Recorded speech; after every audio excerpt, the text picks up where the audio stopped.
Bugun men sizga juda muhim masalani tushuntirib bermoqchiman. Hisoblagich tekshirildi.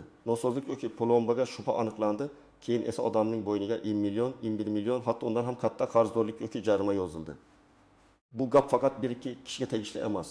Bu elektr, gaz yoki suv hisoblagichi bor har bir xonadon, har bir tadbirkor, har bir ijara uy egasi uchun xavfli masala. Agar sizning uyingizda hisoblagich bo'lsa, agar siz men halol to'layapman, menga hech narsa bo'lmaydi deb yurgan bo'lsangiz ham, bugungi ma'lumotni albatta oxirigacha eshiting. Chunki ko'p hollarda muammo odam o'g'irlik qilgani uchun emas, hujjatni bilmagani, dalolatnomaga e'tibor bermagani, plombani tekshirtirmagani yoki xodim kelganda nima qilishni bilmagani uchun chiqadi. Hozirning o'zida kanalga obuna bo'ling, videoga like bosing, chunki bu ma'lumot sizga yoki yaqinlaringizga katta pulni saqlab qolishda yordam berishi mumkin. Oldin ko'pchilikda oddiy tushuncha bor edi. Hisoblagich aylansa ko'rsatkich yoziladi, qancha sarflansa shuncha to'lanadi. Elektr bo'lsa kilovat, gaz bo'lsa kub, suv bo'lsa kub metr. Tekshiruvchi keladi, ko'rsatkichni yozadi. Tamom. Agar hisoblagich buzilsa, odam arza beradi, ustalar keladi, almashtirib ketadi. Ko'pchilik bunga oddiy texnik masala sifatida qarardi. Lekin hozir vaziyat ancha jiddiylashgan. Hisoblagichlar masofadan o'qiladigan bo'ldi. Plombalar, elektron bazalar iste'mol tarixi, solishtirma tahlillar kuchaydi. Ta'minotchi tashkilotlar, ya'ni elektr, gaz yoki suv korxonalari iste'molchi sarfini oldingi oylar bilan solishtiradi. Masalan, bir xonadon har oy 300 kilovat elektr ishlatib kelgan bo'lsa, birdan 3000 kilovatga tushib qolsa, tizimda savol paydo bo'ladi. Yoki gaz sarfi qishda juda kam ko'rinib, uyda esa isitish ishlayotgan bo'lsa, bu ham shubha uyg'otadi. Eng xavfli joyi shunda, hisoblagichda plomba shikastlangan, korpus ochilgan, magnit ta'siri bo'lgan, sim noto'g'ri ulangan, bypass qilingan, ya'ni hisoblagichdan tashqari yo'l bilan iste'mol qilingan degan gumon bo'lsa, oddiy oyma-oy to'lov masalasi katta hisob-kitobga aylanib ketadi. Ba'zi holatlarda oxirgi tekshiruvdan boshlab yoki normativ bo'yicha qayta hisoblash qilinadi. Natijada odam men har oy to'lab yurgandim desa ham unga 5 million, 8 million, 15 million so'm miqdorida talabnoma kelishi mumkin. Men bu yerda bir narsani aniq aytaman. Hamma katta summa ham noqonuniy degani emas. Hamma tekshiruvchi ham aybdor degani emas. Lekin har bir iste'molchi o'z huquqi va majburiyatini bilmasa, juda noqulay vaziyatga tushib qolishi mumkin. Eng ko'p xato shunda bo'ladi. Odam qo'rqib ketadi. Dalolatnomani o'qimasdan imzo qo'yadi. Keyin borib tushuntiraman deydi. Lekin keyin hujjatda iste'molchi rozi yoki e'tiroz bildirmadi degan mazmun qolib ketadi. Birinchi navbatda eski hisoblagich ishlatayotganlar ehtiyot bo'lishi kerak. Eski elektr hisoblagich, eski gaz hisoblagich yoki suv hisoblagichlariga plomba, qopqoq, ulanish joylari ko'proq muammo beradi. Masalan, uyda 15 yildan beri turgan gaz hisoblagich bor. Uning atrofida ta'mirlash qilingan, oshxonada kafel urilgan, quvurib ko'chirilgan. Usta bilib bilmay plombaga tegib ketgan bo'lishi mumkin. U egasi esa men hech narsa qilmadim deb o'ylaydi. Tekshiruv kelganda plomba egilgan yoki simi shikastlangan chiqadi. Ana shu payt kim qildi degan savol emas, holat qanday rasmiylashtirildi degan savol muhim bo'lib qoladi. Ikkinchi xavf guruhi ijara uy egalari. Juda ko'p holatda uy egasi boshqa joyda yashaydi. Uyda ijarachi turadi. Ijarachi elektr plitasini ishlatadi, konditsioner qo'yadi, suv nasosi ulaydi. Ba'zan esa kamroq to'layman deb noqonuniy ulanishga ham qo'l urishi mumkin. Keyin tekshiruv keladi, dalolatnoma tuziladi.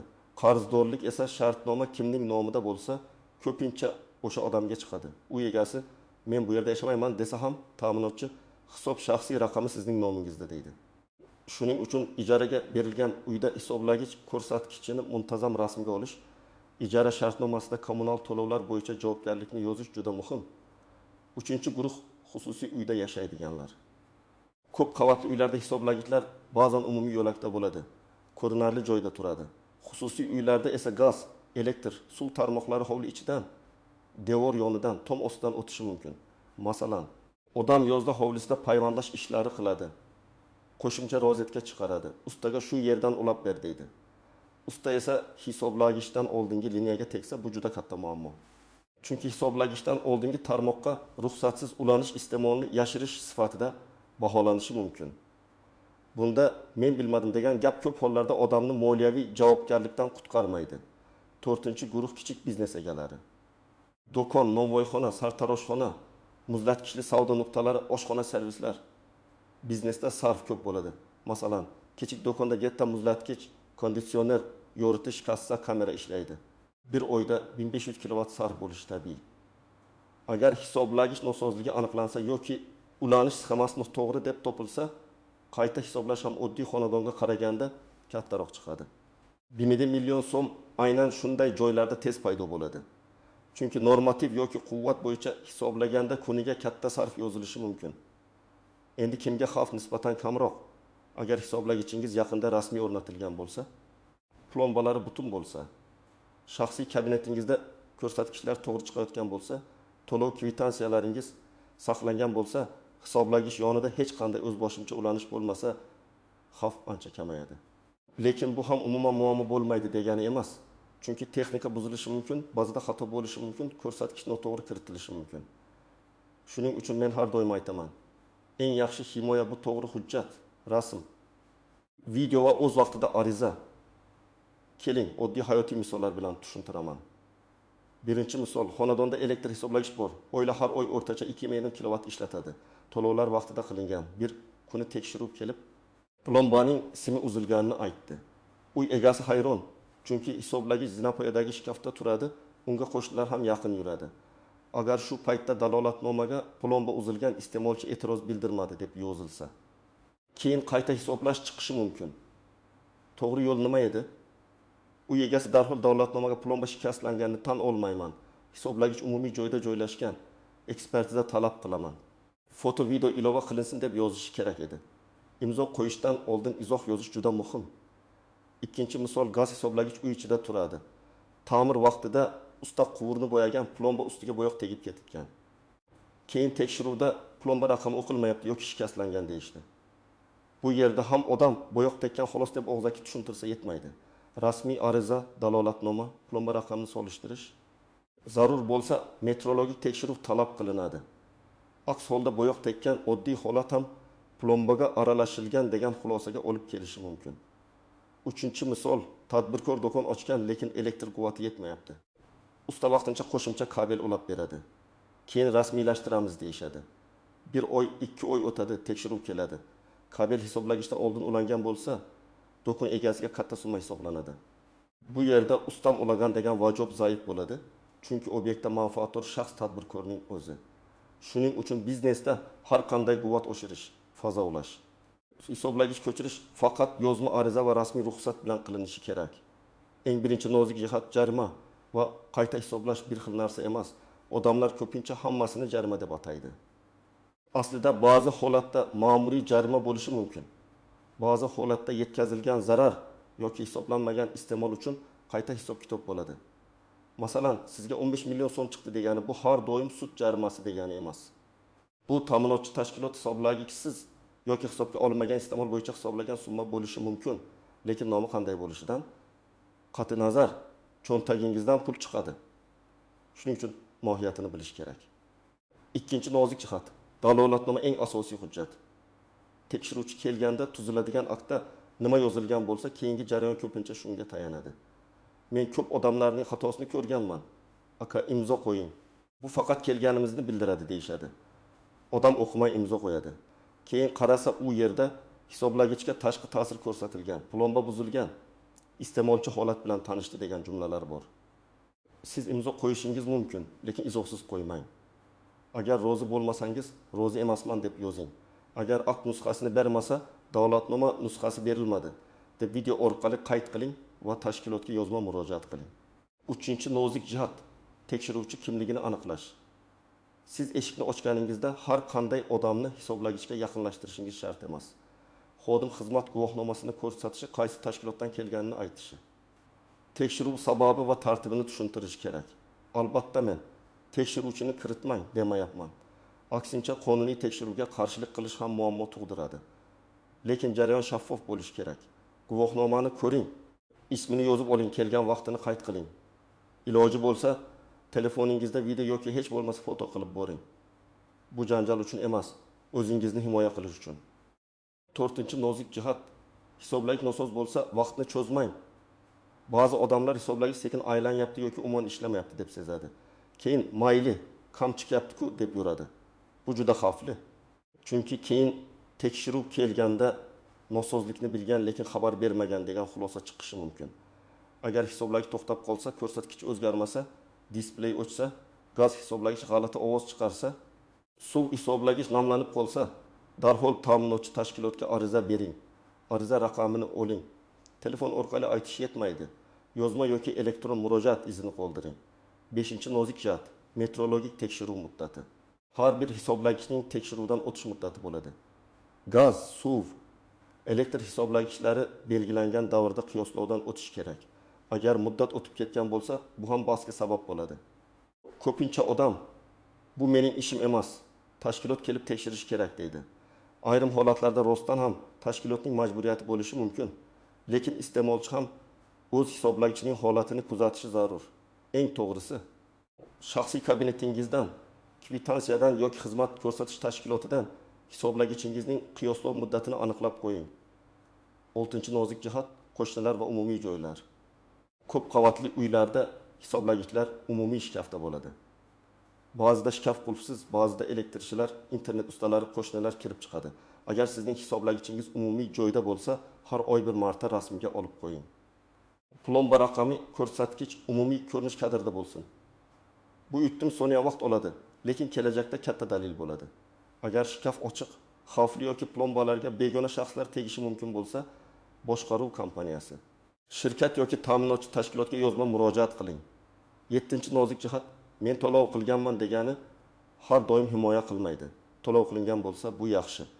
Lekin masala hisoblagichdan o'tmagan iste'mol haqida bo'lsa, tashkilot siz ko'rsatkich bo'yicha to'lagansiz, lekin haqiqiy iste'mol bundan ko'p bo'lgan deb da'vo qilishi mumkin.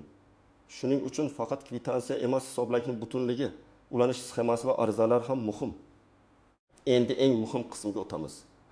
Agar siz hozir xavotirda bo'lsangiz, bugundan boshlab quyidagi ishlarni qiling. Birinchi qadam, hisoblagichlaringizni ko'zdan kechiring. Elektr, gaz, suv hisoblagichining ko'rsatkichini, plombasini, raqamini, umumiy holatini telefonga rasmga oling. Rasmda sana avtomatik saqlanadi. Yaxshisi video ham oling. Avval xonadon yoki obyekt manzilini ayting, keyin hisoblagich ko'rsating, plomba joyini yaqinlashtiring, ko'rsatkichni o'qing. Buni har oy kamida bir marta takrorlang. Ikkinchi qadam, hujjatlarni yig'ing. Oxirgi to'lov kvitansiyalari, shartnoma, hisob raqam, hisoblagich pasporti bo'lsa, qiyoslov hujjati, o'rnatish davlatnomasi, plombalash davlatnomasidir. Eski murojaatlar nusxasini bitta papkaga joylang. Hamma narsa qog'ozda bo'lmasa, telefoningizda alohida papka oching. Elektr, gaz, suv deb ajrating. Oddiy odamlar ko'pincha hujjatni yo'qotgani uchun yutqazadi. 3-qadam. Nosozlikni sezsangiz, darhol yozma murojaat qiling. Arizada shunday mazmun bo'lsin. Mening manzilimda o'rnatilgan hisoblagichda nosozlik alomatlari kuzatilmoqda. Hisoblagich ko'rsatkichi o'zgarmayapti yoki plomba holati bo'yicha shuva bor yoki displey o'chgan. Iltimos, mutaxassis yuborib holatni dalolatnoma bilan rasmiylashtirishingizni so'rayman. Eng muhimi, murojaat raqamini oling. Agar elektron portal, rasmiy bot yoki tashkilot qabulxonasi bo'lsa, shundan foydalaning. Og'zaki gapni keyin isbotlash qiyin. 4-qadam. Tekshiruv kelganda shoshilmang. Xodimlarning guvohnomasini ko'ring. Tekshiruv jarayonini kuzating. Hisoblagichga tegilishidan oldin holatini rasmga oling. Agar ular plombani yechsa, yechish sababi aqtda yozilsin. Agar hisoblagich olib ketilsa, qaysi raqamli hisoblagich, qaysi plomba, qanday holatda olingani, qayerga yuborilayotgani dalolatnomada aniq yozilsin. Sizga aqd nusxasi berilishi kerak. Nusxasiz qolmang. 5-qadam. Dalolatnomaga imzo qo'yishdan oldin o'qing. Tushunmagan joyingiz bo'lsa so'rang. Agar rozi bo'lmasangiz, bo'sh joyga aniq yozing. Dalolatnomadagi buzilish holatiga rozi emasman. Mustaqil yoki metrologik ekspertiza o'tkazilishini so'rayman. Hisoblagich umumiy joyda joylashgan yoki holatingizga mos gapni yozing. Hech qachon bo'sh blankaga imzo qo'ymang. Hech qachon keyin to'ldiramiz degan hujjatga imzo bermang. 6-qadam. Katta summa chiqsa, darhol e'tiroz yozing. Sizga 1 million so'm hisoblandi deylik. Birinchi ish hissiyotga berilish emas, hujjatlarni talab qilish, hisob-kitob asoslari, qaysi davr uchun hisoblangan, qaysi norma yoki quvvat bo'yicha hisoblangan, dalolatnoma nusxasi, ekspertiza xulosasi, hisoblagich ma'lumotlari. Keyin yozma e'tiroz bering.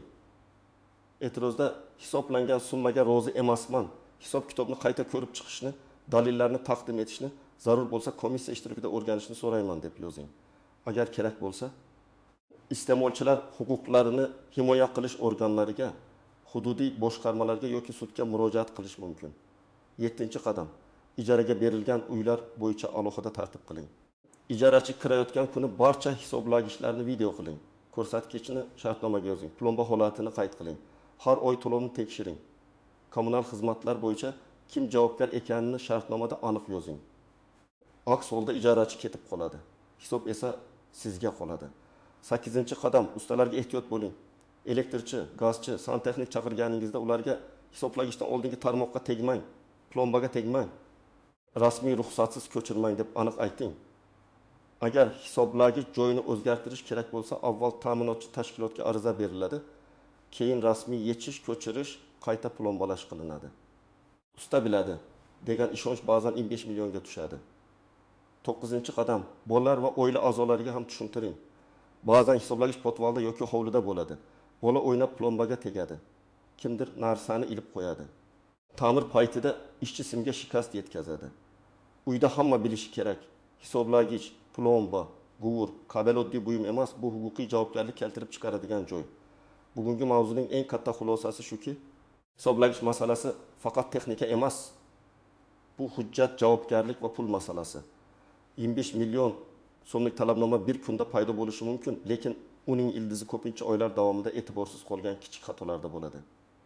Rasmga olmaslik, ariza bermaslik, aqtni o'qimaslik, plombaga beparvo qarash, rasmiy ruxsatsiz ulanish. Men sizga qo'rqitish uchun emas, ogohlantirish uchun gapiryapman. Halol iste'molchi ham o'zini himoya qilishni bilish kerak. Hisoblagichingizni tekshiring, hujjatlaringizni tartibga soling. Nosozlik bo'lsa, darhol yozma murojaat qiling. Tekshiruvda dalolatnomani o'qib, e'tirozingizni yozing. Shunda siz o'zingizni, oilangizni va mulkingizni keraksiz muammolardan himoya qilasiz.